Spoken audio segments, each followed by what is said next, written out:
നമസ്കാരം കൊച്ചി, എന്തൊക്കെയുണ്ട് വിശേഷം? സുഖമായിരിക്കുന്നോ? ട്രെയിലർ കണ്ടിട്ട് എന്ത് തോന്നി? പൊളിയല്ലേ? ജൂൺ 5-ാം തീയതി തിയേറ്ററിൽ പോയി പൊളിക്കണ്ടേ? സോ ഇവിടെ വന്നതിൽ വളരെയധികം സന്തോഷമുണ്ട്. എൻ്റെ നാട്ടിലേക്ക് തിരിച്ചു വന്നത് ഒരുപാട് കാലത്തിന് ശേഷമാണ്. ഇത്ര ഒരു ഗംഭീരമായ ഒരു പടത്തിൻ്റെ പ്രൊമോഷൻസിൻ്റെ വേണ്ടിയാണെന്നുള്ളത് വളരെ സന്തോഷം തോന്നുന്നു.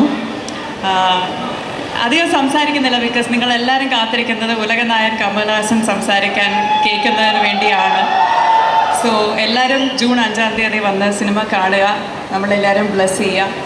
ഈ സിനിമയിൽ ഭാഗമാകാൻ കഴിഞ്ഞതിൽ വളരെയധികം നന്ദിയുണ്ട്. So thank you Kamal sir, thank you Gopalan sir, ഇത്രയും നല്ല സിനിമ കേരളത്തിൽ എത്തിക്കുന്നതിന്, ഇങ്ങനെ നല്ല സിനിമകൾ പിന്നെയും കൊണ്ടുവന്നുകൊണ്ടിരിക്കുന്നതിന്. ഈ സിനിമയിൽ എൻ്റെ കൂടെ അഭിനയിച്ച എല്ലാ ആർട്ടിസ്റ്റിനും എനിക്ക് വളരെ ഇഷ്ടമുള്ള ആൾക്കാരാണ്. So happy to be here. So 5-ാം തീയതി എല്ലാവരും പോയി കാണുക. ഫസ്റ്റ് ഡേ ഫസ്റ്റ് ഷോ തന്നെ പോയി കാണുക. Okay, thank you so much. Thank you for all the love.